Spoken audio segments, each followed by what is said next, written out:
Hello friends, நம்ம இன்றைக்கி ஈஸியான அரிசி பருப்பு சாதம் எப்படி செய்கிறதுன்னு பார்க்கலாம். அதுக்கு நான் இங்கே 1.5 கப் அரிசி, 1/4 கப் துவரம் பருப்பு எடுத்திருக்கேன். அதுக்கு 4 கப்புக்கும் கொஞ்சம் கம்மியாக தண்ணி சேர்த்து ஊற வச்சுருக்கேன். இப்போது ஒரு பேனில் 2 டேபிள் ஸ்பூன் எண்ணெய் இல்லைன்னா நெய் எடுத்துக்கோங்க.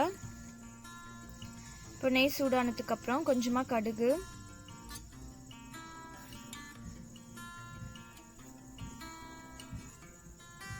ஒரு டீஸ்பூன் ஜீரகம், கொஞ்சமாக பெருங்காயத்தூள்,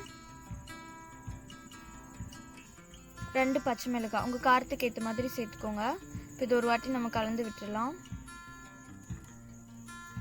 அப்புறம் 3 பல் பூண்டு,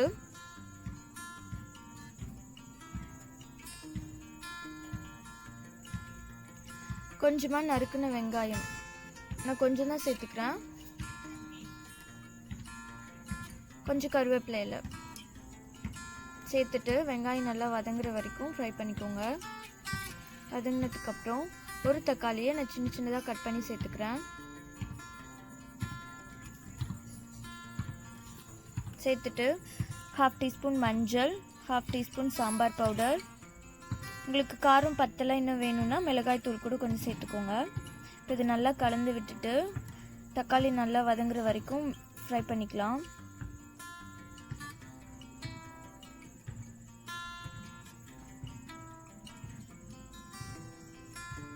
இப்போ தக்காளி நல்லா வதங்கிடுச்சு. இப்போ இது நம்ம ஊற வச்சிருக்கோம்ல அரிசி, அது கூட சேர்த்துக்கலாம். சேர்த்துட்டு நல்லா கலந்து விட்டுருங்க. இப்போ நம்ம சாதத்துக்கு தேவையான உப்பு சேர்த்துக்கலாம். சேர்த்துட்டு மறுபடியும் ஒரு வாட்டி கலந்து விட்டுருங்க. கலந்துட்டு இப்போ நம்ம இதுக்கு 3 விசில் விட்டு எடுத்துடலாம். இப்போ விசில் வந்துடுச்சு, ப்ரெஷரும் நல்லா இறங்கிடுச்சு. இப்போ நம்ம ஓப்பன் பண்ணலாம். சாதம் நல்லா ரெடி ஆயிருக்கு. இது உங்கள் வீட்டில் செஞ்சு பாருங்கள். செஞ்சு பார்த்துட்டு எப்படி இருந்ததுன்னு கமெண்ட் சொல்லுங்கள். வீடியோவை லைக் பண்ணுங்கள். மறக்காமல் தோட்டம் சமையலுக்கு சப்ஸ்கிரைப் பண்ணுங்கள். தேங்க்யூ.